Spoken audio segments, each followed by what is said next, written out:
अस्सलाम वालेकुम स्टूडेंट्स, कैसे हैं आप सब लोग। उम्मीद करता हूं कि आप लोग सब खैरियत से होंगे, अपने और इर्द गिर्द लोगों का ख्याल रख रहे होंगे। अच्छा, हमने चैप्टर नंबर 6 स्टार्ट किया हुआ था। लास्ट टाइम हमने काइनेटिक एनर्जी, पोटेंशियल एनर्जी की डेरिवेशन की थी, वर्क वाला टॉपिक किया था। आज हम कुछ थ्योरेटिकल वर्क कर रहे हैं। इसके अंदर नोट्स है, बुक के अंदर जो लिखा हुआ है वही आपको पढ़ना है। ये पढ़ने वाली चीज़ें ज़्यादा हैं, आपको आसानी से समझ आ जाएंगी। फिर भी थोड़ा बहुत देखते हैं इसको, लेकिन आप साथ बुक को खोल के रखिएगा। बुक से आपने देखना है ये, ठीक है। मैं साथ साथ एक्सप्लेन करता रहूँगा, तो आपने साथ बुक रखनी है पास, उसको देखना है और साथ साथ मेरी वीडियो देखनी है, तो आपको ज़्यादा बेहतर समझ आएगा। सबसे पहले हमारे पास फॉर्म्स ऑफ एनर्जीज़ हैं, मतलब एनर्जी किस किस हमारे पास टाइप के अंदर आपको मिलती है, कौन कौन सी एनर्जी की टाइप हैं जो नॉर्मली हमारे पास डेली लाइफ के अंदर यूज़ होती हैं और किस तरह यूज़ होती हैं, उनको हम डिस्कस करते हैं। तकरीबन 7 हैं एनर्जी की फार्म तकरीबन, तो हम 7-8 एनर्जी की फार्म्स को डिस्कस करते हैं। सबसे पहले हमारे पास है मैकेनिकल एनर्जी। मैकेनिकल एनर्जी हमारे पास क्या होती है, आपको पता है कि मोशन की वजह से दो तरह की एनर्जी हमने पढ़ी थी, काइनेटिक और पोटेंशियल एनर्जी, दोनों मैकेनिकल एनर्जीज़ के अंदर आती हैं। हर वो एनर्जी जो मोशन की वजह से और पोजीशन की वजह से हमारे पास प्रोड्यूस होगी उसे हम मैकेनिकल एनर्जी कहेंगे, ठीक है। तो हमारे पास जो भी मशीन चलती है, जो भी गाड़ी चलती है, व्हीकल्स चलती हैं, फ़ैन चलता है, मोटर चलती है, उन सब के अंदर हमारे पास, इसके अलावा विंड के अंदर एनर्जी है। इसके अलावा आपको नज़र आता है कि मोशन की वजह से और डैम के अंदर एनर्जी हमारे पास स्टोर होती है, पोटेंशियल एनर्जी है। ये सारी जितनी भी एनर्जी की टाइप है, सारी की सारी मैकेनिकल एनर्जी कहलाती है, ठीक है। सबसे फेमस और सबसे ज़्यादा यूज़ होने वाली एनर्जी की जो टाइप है, मैकेनिकल एनर्जी की टाइप है। उसके बाद दूसरी हमारे पास है कॉमन एनर्जी, हीट एनर्जी। आपको पता है हीट एनर्जी भी हमारे पास डेली लाइफ के अंदर बहुत यूज़ होती है। हमारे हीट के बगैर हमारे काम दुनिया के पॉसिबल नहीं है। हीट का सबसे बड़ा सोर्स हमारे पास क्या, सन है। सन से हमें क्या करती है, हीट हमारे पास एनर्जी आती है। इसके अलावा हमारे पास हॉट बॉडी से आपको एनर्जी मिल रही होती है। आपका गाड़ियों के अंदर फ्यूल जिस टाइम जलता है तो आपको हीट प्रोड्यूस होती है, जिससे गाड़ी चल रही होती है, मैकेनिकल एनर्जी प्रोड्यूस होती है। तो हमारे पास के अलावा हम खाना खाते हैं, फूड खाते हैं कोई भी, तो उससे भी हमारे पास क्या होती है, हीट प्रोड्यूस होती है हमारी बॉडी के अंदर। हमारी बॉडी का टेम्परेचर गर्म रहता है, तो ये सारी की सारी हमारे पास हीट एनर्जी है। खाना खाते हैं, हम पकाते हैं, वहाँ पे हीट एनर्जी इन्वॉल्व होती है। पौधे बड़े होते हैं सनलाइट की वजह से, तो ये सारी की सारी हीट इन्वॉल्व है इनके अंदर। तो हीट एनर्जी हमारे पास दूसरी टाइप हो गई। तीसरी हमारे पास है इलेक्ट्रिकल एनर्जी। इलेक्ट्रिकल एनर्जी हम डेली लाइफ के अंदर देखते हैं कि इलेक्ट्रिसिटी का कितना इंपॉर्टेंट रोल है। आपकी हमारी हर मशीन जो है वो तकरीबन इलेक्ट्रिसिटी के ऊपर चल रही, चाहे पंखा हो, चाहे लाइट हो, चाहे हमारे पास कोई भी मशीन हो, तो वो हमारे पास इलेक्ट्रिसिटी की मदद से चलती है। इलेक्ट्रिसिटी जो है या इलेक्ट्रिक एनर्जी है वो आपके पास जनरेटर से मिलती है आपको, या आपको सेल या बैटरी से भी मिल जाती है, ठीक है। हमने सोर्सेज पढ़े हुए हैं इसके कि यहाँ से हमारे पास क्या होती है, आपको इलेक्ट्रिकल एनर्जी मिलती है। इसके अलावा हाइड्रो पावर वगैरह से इलेक्ट्रिसिटी बनाई जाती है, पानी से बिजली बनती है डैम्स वगैरह के अंदर। तो ये सारी हमारे पास इलेक्ट्रिकल एनर्जी की सोर्सेज है, और इसको आगे फिर मुख्तलिफ फॉर्म में चेंज करते हैं। इलेक्ट्रिसिटी से आप मुख्तलिफ फॉर्म्स में एनर्जी को चेंज करते हैं। लाइट लगाएंगे तो लाइट एनर्जी प्रोड्यूस होगी, बेल बजाएंगे तो साउंड एनर्जी प्रोड्यूस होगी, और इसी तरीके से मुख्तलिफ एनर्जी की फॉर्म में चेंज हो जाती है इलेक्ट्रिकल एनर्जी। उसके बाद है न्यूक्लियर एनर्जी। न्यूक्लियर एनर्जी के बारे में कुछ बताना चाहता हूँ। ये थोड़ी सी न्यू एनर्जी है। न्यूक्लियस आपको पता है कि उसके अंदर ना, अगर हम किसी भी एटम के हैवी न्यूक्लियस को तोड़ेंगे तो उससे एनर्जी रिलीज़ होगी। अगर यूरेनियम, आपने एटम बम का नाम सुना हुआ है, उसके अंदर हमारे पास क्या होता है, यूरेनियम का एटम होता है।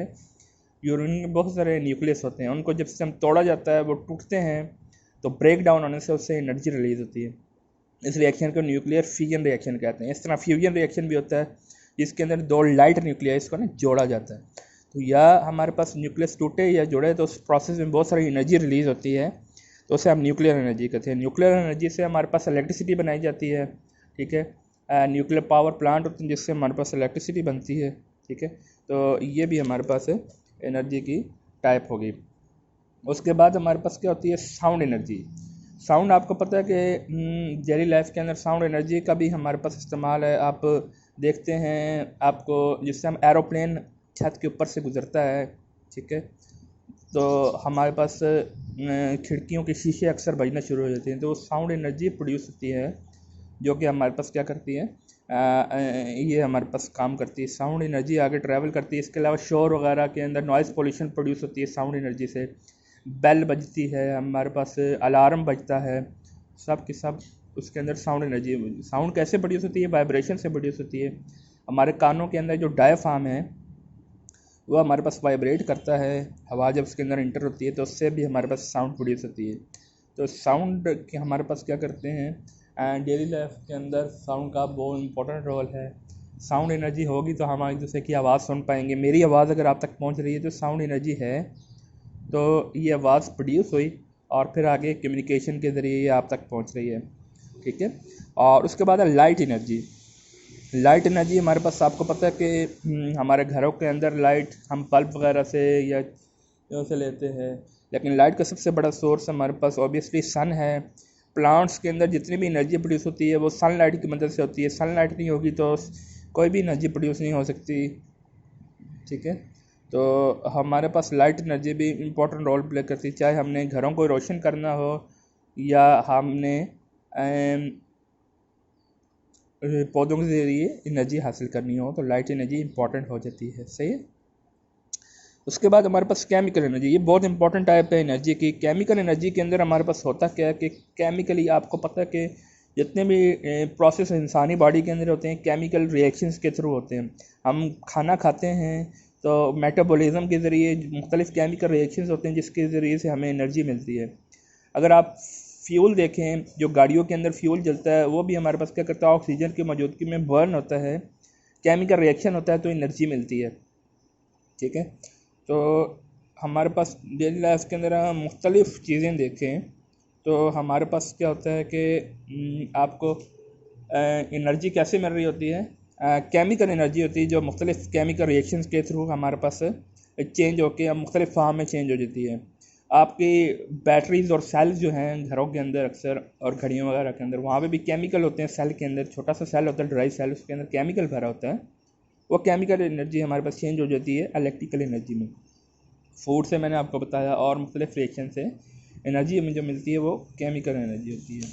तो उसके बाद हमारे पास नेक्स्ट टॉपिक है, हमारे पास वो है इंटरकन्वर्जन ऑफ एनर्जी। मैंने आपको शुरू में बताया कि एनर्जी एक फार्म से दूसरे फार्म में कंटिन्यूसली कन्वर्ट होती है। ये एक लॉ है कि energy cannot be created, cannot be destroyed, but can be change from one form to another form. Energy सिर्फ एक फार्म से दूसरी फार्म में ना चेंज हो सकती है और कंटिन्यूसली चेंज हो रही होती है। अगर आप देखें, अगर एक चीज़ हाइट के ऊपर मौजूद है तो फॉर एग्जांपल एक बुक है, वो टेबल के ऊपर पड़ी हुई है, तो उसके अंदर कौन सी एनर्जी होगी? पोटेंशियल एनर्जी होगी ना। जब उस बुक को आप नीचे गिरा दोगे तो क्या होगा, उसकी हाइट कम होना शुरू हो जाएगी, तो उसका मतलब उसकी पोटेंशियल एनर्जी कम होना शुरू हो जाएगी, हाइट जो कम हो रही है। लेकिन नीचे गिरने की वजह से उसकी काइनेटिक एनर्जी बढ़ना शुरू हो जाएगी, यानी पोटेंशियल एनर्जी काइनेटिक एनर्जी में कंटिन्यूसली चेंज होगी। जिस टाइम वो ज़मीन पे गिरेगी तो साउंड भी प्रोड्यूस होगा, उस साउंड एनर्जी में भी चेंज हो जाएगी। इसी तरीके से आपके पास डैम के अंदर पानी स्टोर हो तो उसके अंदर पोटेंशियल एनर्जी है, जिस टाइम नीचे गिरता है तो लाइट एनर्जी हो जाएगी। लाइट एनर्जी कह रहा हूँ, जिस टाइम नीचे गिरेगी तो हमारे पास वो काइनेटिक एनर्जी में चेंज हो जाएगी। फिर इलेक्ट्रिकल एनर्जी में चेंज होगी जिस टाइम इलेक्ट्रिसिटी मिलेगी। इलेक्ट्रिकल एनर्जीज के आपको पता है कि आप फ़ैन चलाएंगे तो मैकेनिकल एनर्जी होगी, लाइट जलाएंगे तो लाइट एनर्जी में चेंज हो जाएगी, बल्ब जाएंगे तो साउंड एनर्जी में चेंज हो जाएगी, हीटर जलाएंगे तो हीट एनर्जी में चेंज हो जाएगी।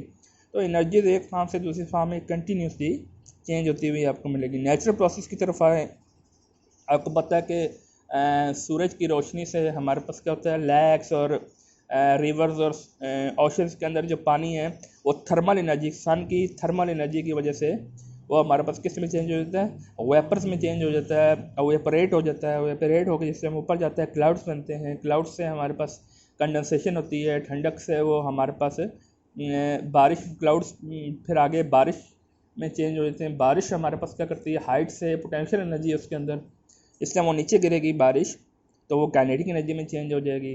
ठीक है। काइनेटिक एनर्जी से बारिश जैसे ही नीचे पहुंचेगी, नीचे ज़मीन के अंदर जाएगी, ज़मीन के अंदर से फिर पानी निकलेगा या रिवर्स और ओशन वगैरह के अंदर फिर जाएगी, फिर थर्मल एनर्जी प्रोड्यूस होगी सन की, फिर हमारे पास वो ऊपर जाएगा। जिस तरीके से लाइफ साइकिल भी चलता रहता है। तो अगर आप कोई भी डेली लाइफ का प्रोसेस देख रहे हैं तो उसके अंदर आपको एनर्जी चेंज ही नज़र आ रही होगी। एनर्जी एक फार्म से दूसरी फार्म में कंटिन्यूसली चेंज होती हुई आपको मिलेगी। ठीक हो गया। तो उसके बाद हमारे पास है सोर्सेज ऑफ एनर्जी। यहाँ पे मैंने सोर्सेज ऑफ एनर्जी के सिर्फ नाम लिखे हैं, थ्योरी बुक से आप पढ़ लेंगे, मैं आपको एक्सप्लेन कर रहा हूँ साथ साथ खुद से, तो आपको समझने में आसानी मिलेगी। सबसे पहले हमारे पास है फॉसल फ्यूल्स। फॉसल फ्यूल हमारे पास हर वो फ्यूल जो ज़मीन से अंडरग्राउंड आपको मिनरल्स की शक्ल में निकलता है वो फॉसल फ्यूल कहलाता है। इसमें ज़्यादा जो सोर्सेज हैं वो ऑयल, गैस और कोयले के हैं। कोयला, ऑयल और गैस, तीन चीज़ें फॉसल फ्यूल के अंदर आ रही होती हैं और तीनों हमने बर्निंग प्रोसेस के ज़रिए। फॉसल फ्यूल से हमारे पास जो एनर्जी हासिल करने का जो मेथड है वो क्या है कि इसके अंदर कंबस्शन प्रोसेस होता है। कंबस्शन हमारे पास क्या होता है, ऑक्सीजन की मौजूदगी में बर्न होना, कंबस्शन कहलाता है। तो फॉसल फ्यूल जिसके अंदर ज़्यादातर हाइड्रोकार्बन होते हैं, कार्बन और हाइड्रोजन के कंपाउंड होते हैं, इसको आप ऑक्सीजन की मौजूदगी में जिस टाइम बर्न करेंगे तो क्या होगा, हमेशा और हमेशा हमारे पास क्या होगा, कार्बन डाइऑक्साइड और वाटर प्रोड्यूस होगा और साथ हैवी अमाउंट प्रोड्यूस होगी एनर्जी की। वो एनर्जी हम मुख्तलिफ प्रोसेसेस में यूज़ करते हैं। ऑक्सीजन का होना ज़रूरी है, अगर ऑक्सीजन नहीं होगी तो ऑक्सीजन की कमी होगी, कार्बन मोनोऑक्साइड बन सकती है जो कि पॉइजनस गैस है।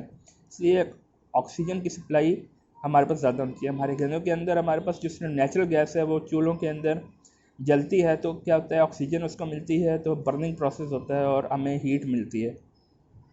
तो फॉसल फ्यूल की केमिकल इक्वेशन भी लिखी हुई है, हाइड्रोकार्बन प्लस ऑक्सीजन और कार्बन डाइऑक्साइड वाटर प्रोडक्ट वाली साइड पे, और बहुत सारी हीट प्रोड्यूस होती है। ठीक है। न्यूक्लियर फ्यूल्स के बारे में मैंने आपको अभी थोड़ी देर पहले बताया कि यूरेनियम के हैवी न्यूक्लियस जिस टाइम होता है जिसका एटॉमिक नंबर बहुत ज़्यादा होता है, उसको अगर आप क्या करते हैं, वो उसके ऊपर न्यूट्रॉन्स की बम्बार्डमेंट की जाए ना, अगर यूरेनियम के ऊपर या कोई पोलोनियम कोई हैवी सोर्स हो तो उसके अंदर से वो हमारे पास एक बड़ा वाला जो न्यूक्लियस है टूट के दो छोटे न्यूक्लियस में चेंज हो जाता है और इस प्रोसेस में बहुत सारी ना एनर्जी रिलीज होती है। इस प्रोसेस को न्यूक्लियर फिजन रिएक्शन कहते हैं। इसी तरीके से बहुत सारे लाइट जो न्यूक्लियाई होते हैं वो आपस में ज्वाइन होके हमारे पास क्या करते हैं, हैवी न्यूक्लियस बनाते हैं और इस प्रोसेस में बहुत सारी एनर्जी रिलीज होती है। जैसे हाइड्रोजन के आइसोटॉप्स हैं वो मिलके हीलियम बनाते हैं। ये सेम प्रोसेस सन के अंदर भी हो रहा है। सन से जो एनर्जी आती है न्यूक्लियर फ्यूजन रिएक्शन से आ रही होती है। तो फ्यूजन रिएक्शन और फिजन रिएक्शन के ज़रिए हम न्यूक्लियर फ्यूल यूरेनियम वगैरह कहलाता है, इसके ज़रिए से हम एनर्जी मिलती है, बहुत हैवी अमाउंट एनर्जी की रिलीज़ होती है। अगर 1000 केजी कोयला जले, उससे जो एनर्जी प्रोड्यूस होगी वो इक्वल होगी सिर्फ 1 केजी यूरेनियम के जलने से। ठीक है, इतनी हैवी अमाउंट एनर्जी की प्रोड्यूस होती है। उसके बाद हमारे पास है renewable energy sources. Renewable energy sources कौन से हैं, एनर्जी के वो सोर्सेज जो हम डिफरेंट हमारे पास रीन्यूएबल जो हमारे पास क्या किए जा सकते हैं, दोबारा इस्तेमाल किए जा सकते हैं। ऐसा नहीं कि जब फ्यूल तो जल के ख़त्म हो जाता है ना, दोबारा इस्तेमाल नहीं कर सकते, लेकिन अभी जो हम एनर्जी के सोर्सेज पढ़ रहे हैं उसको दोबारा इस्तेमाल कर सकते हैं। सबसे पहले हमारे पास एनर्जी फ्रॉम वाटर। आपको पता है कि डैम्स वगैरह के अंदर पानी स्टोर किया जाता है, उस पानी को जिस टाइम हम स्टोर कर देते हैं तो उसको नीचे हम गिराते हैं, हाइट से जिस टाइम नीचे गिरता है तो उसके अंदर बहुत हैवी जो है ना वो पोटेंशियल एनर्जी काइनेटिक एनर्जी में चेंज होती है। तो नीचे बहुत बड़े बड़े बड़े से फैंस लगे होते हैं जिनके ऊपर पानी गिरता है, उन फैंस को हम टर्बाइंस बोलते हैं। उन टर्बाइन के ऊपर जिस टाइम पानी गिरता है तो वो टर्बाइंस हमारे पास चलना शुरू हो जाती है बहुत स्पीड में। तो टर्बाइंस के आगे हमारे पास कॉइल लगी होती है जो कि मैग्नेटिक फील्ड में रोटेट करती है, तो जनरेटर इलेक्ट्रिसिटी क्रिएट करते हैं। इसका मतलब क्या हुआ कि जिस टाइम वाटर ऊपर से नीचे गिरेगा टर्बाइन चलेगी, टर्बाइन चलने से जनरेटर चलेगा और इलेक्ट्रिसिटी मिलेगी आपको। ठीक है, तो वाटर से हमारे पास डैम, पाकिस्तान के अंदर एनर्जी जो है तरबेला डैम, मंगना डैम, आपको पता है कि उसके ज़रिए से इलेक्ट्रिसिटी बनाई जा रही है, तो वो हमारे पास हाइड्रो पावर एनर्जी कहलाती है, एनर्जी फ्रॉम वाटर कहलाती है। दूसरा एनर्जी का जो बहुत बड़ा सोर्स है, सन से हम एनर्जी हासिल करते हैं। सन से एनर्जी हासिल करने के मुख्तलिफ़ तरीके हैं। या तो हम सोलर सेल बना लेते हैं, सोलर पैनल आपने देखे होंगे घरों के ऊपर लगे होते हैं। वो क्या करते हैं, सनलाइट को सिलिकॉन के वो चिप्स होती हैं उसके ऊपर लगे हुए पैनल्स होते हैं, वो सनलाइट को आगे चेंज कर देते हैं हमारे पास इलेक्ट्रिसिटी के अंदर, और तो हमारे पास उसके ज़रिए से हम एनर्जी हासिल कर सकते हैं। इसके अलावा सन से आपको पता है कि प्लांट्स ही एनर्जी हमारे पास बनाते हैं। ठीक है, सन से एनर्जी हासिल करने का हमारे पास ये एक तरीका है। इसके अलावा हमारे पास क्या किया जाता है, सन से एनर्जी हासिल करने के लिए हम क्या करते हैं, सोलर हाउस हीटिंग हमारे पास एक टॉपिक है, solar house heating. Solar house heating की बुक में डायग्राम भी आपको मिलेगी। सोलर हाउस हीटिंग के अंदर क्या होता है, घर वगैरह बनाए जाते हैं। अब फॉरेन कंट्रीज बिजली की कमी होती जा रही है, तो हम लोग करते क्या हैं, घरों के ऊपर ना हमारे पास सोलर पैनल लगा दिए जाते हैं। घर की छत के ऊपर ना, छत का डिज़ाइन इस तरीके से बनाया जाता है, स्लाइड में आप बुक के अंदर देख सकते हैं। उस स्लाइड के ऊपर हम क्या करते हैं, बड़े बड़े सोलर पैनल्स लगा देते हैं। और सोलर पैनल्स क्या करते हैं, उनके ऊपर दिन भर हीट पड़ती है। उनके हीट की पड़ने से इलेक्ट्रिसिटी जनरेट होती है, ठीक है। नीचे बैटरीज लगी होती हैं, उसको सेव करती हैं और हमारे पास इलेक्ट्रिसिटी मिलती है। दिन के टाइम डायरेक्ट इलेक्ट्रिसिटी उसके अंदर कन्वर्ट होती रहती है, लेकिन वो स्टोर भी होती रहती है साथ, तो वो उसको हम रात के टाइम इस्तेमाल कर सकते हैं। तो इस सोलर हाउस हीटिंग से हमारे पास क्या होता है, सोलर प्लेट्स लगी होती हैं, इसको आगे पानी का बहुत बड़ा टैंक होता है, उसके साथ कनेक्ट कर देते हैं। वो पानी को क्या करता है, बॉयल करता रहता है। पानी हमारे पास सिस्टम बॉयल होता है बहुत ज़्यादा, तो उस बॉयल पानी के को हम पूरे घर के अंदर ना इस्तेमाल कर सकते हैं।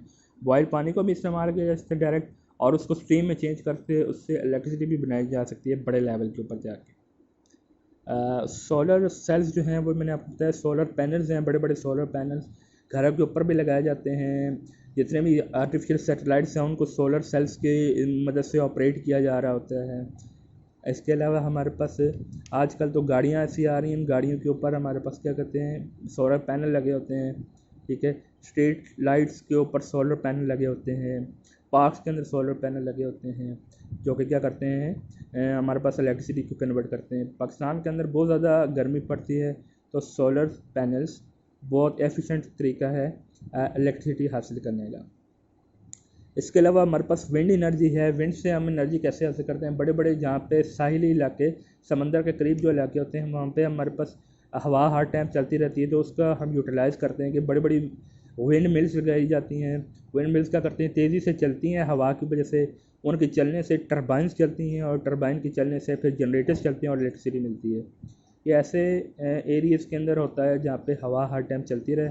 पाकिस्तान के अंदर भी विंड मिल्स लगी हुई हैं। फॉरेन कंट्रीज़ के अंदर इसका बहुत ज़्यादा इस्तेमाल होता है। फ्री की एनर्जी अगर आपको मिल जाए तो क्या ही बुरा है, क्योंकि हवा अगर हर टाइम चल रही है तो उसको यूटिलाइज़ कर लिया जाता है।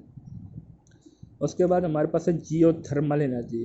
जियो थर्मल एनर्जी है जो ज़मीन के अंदर एनर्जी होती है। ज़मीन के अंदर बहुत ज़्यादा एनर्जी मौजूद है। आपको पता है ज़मीन से इस टाइम मैग्मा या लावा निकलता है, तो वो कितना हॉट होता है, इतना हॉट होता है कि वो हर चीज़ को जला के रख लेता है। तो उसका हम यूटिलाइज़ करते हैं कि हम क्या करते हैं, जिस जगह पे मैग्मा वाल्केनो हो, जिस जगह पे आपको पता है कि ज़मीन के अंदर बहुत ज़्यादा एनर्जी मौजूद है, तो हम क्या करते हैं, एक पाइप इंसर्ट करते हैं उस एरिए के अंदर से। वो पाइप के अंदर हमारे पास ठंडा पानी जो है ना, वो भेजा जाता है। तो दूसरे हैंड से जिस टाइम वो पानी का पाइप निकाला जाएगा, तो ज़ाहिर बात है इतनी ज़्यादा हीट की वजह से वो सुपर हीटेड स्टीम बन जाएगी विद इन सेकेंड्स। हमारे पास क्या करेगा, स्टीम में चेंज हो जाएगा। वो इतनी हॉट स्टीम होती है कि जिसको आप उस स्टीम की मदद से हम फिर क्या करते हैं, आगे इलेक्ट्रिसिटी भी बना सकते हैं, मुख्तलिफ काम कर सकते हैं। तो उस ज़मीन से इस तरीके से एनर्जी हासिल की जाती है, जियो थर्मल एनर्जी, ठीक है। उसके बाद आखिरी एनर्जी की जो हमारे पास है सोर्स, वो है हमारे पास एनर्जी फ्रॉम बायोमास। बायोमास से एनर्जी कैसे हासिल की जाती है, बहुत एफिशिएंट मेथड है बायोमास से एनर्जी हासिल करने का। बायोमास हमारे पास क्या वेस्ट मटेरियल होता है, जो कूड़ा करकट वगैरह होता है वो, और जो जानवरों का वेस्ट होता है, गोबर वगैरह, और ये सारी चीज़ें, पत्ते वगैरह पुराने, फ्रूट वगैरह गल सड़ जाते हैं, सब्जियां गल सड़ जाती हैं, ठीक है। गन्ने वगैरह मिसाल के तौर पे जो है ना, शुगर केन, उसका जो इस टाइम वो यूज़ हो जाता है, तो उसका जो गुदा सा होता है, वो सारी चीज़ें बायोमास कहलाता है। उस बायोमास को हम क्या कहते हैं, दो तरीके से इलेक्ट्रिसिटी उससे बना सकते हैं। या तो उसको बड़े से बर्तन के अंदर बहुत डाइजेस्टर, एक बहुत बड़ा सा एक कैन होता है, उसके अंदर इसको डाल के, तो उससे हम क्या करते हैं, इसको या तो बर्न कर दें, उसके बर्न करने से मीथेन गैस वगैरह प्रोड्यूस होगी, और उसको फिर हम आगे मुख्तलिफ तरीके से यूटिलाइज़ कर सकते हैं हीटिंग प्रोसेस के लिए। ऑन द अदर हैंड, अगर आप क्या करें, इसके अंदर बैक्टीरियाज वगैरह छोड़ दें, तो फर्मेंटेशन प्रोसेस के ज़रिए भी आपको एनर्जी मिलेगी। आपको शायद पता हो, ब्राज़ील, अमेरिका और मुख्तलिफ़ कंट्रीज़ के अंदर हमारे पास फ्यूल की बढ़ती हुई जो यूटिलाइजेशन है, उसको करने के लिए बायोमास से एनर्जी हासिल की जाती है। हम लोग करते क्या हैं, शुगर केन और इस तरह की जो बाकी चीज़ें हैं, बारलेज हो गया, ठीक है, जौ वगैरह, और ये सारी चीज़ें, इनसे हमारे पास क्या किया जाता है, फर्मेंटेशन प्रोसेस के थ्रू इससे फ्यूल हासिल करते हैं, ठीक है। और फ्यूल गाड़ियों वगैरह के अंदर डाल जाते हैं, पेट्रोल पम्प्स होते हैं बाकायदा, तो उससे हमारे पास क्या होता है, फ्यूल मिलता है इससे। तो पाकिस्तान के अंदर तो इसका नहीं है यूज़, लेकिन बाहर कंट्रीज़ के अंदर वो अल्टरनेट सोर्स के तौर पे से यूज़ करते हैं, सस्ता है और एफिशिएंट तरीका है, ठीक है। तो अल्कोहलिक फ्यूल को हम लोग यूज़ करते हैं फॉरेन कंट्रीज़ के अंदर। तो ये एनर्जी की मुख्तलिफ फार्म से, मुख्तलिफ टाइप से, तो ये थ्योरी थी बुक के अंदर, इसको पढ़िएगा, जो चीज़ समझ ना आए मुझसे पूछिएगा। तो इसको अपने और अपने दिल लोगों का ख्याल रखिएगा। अल्लाह हाफ़िज़।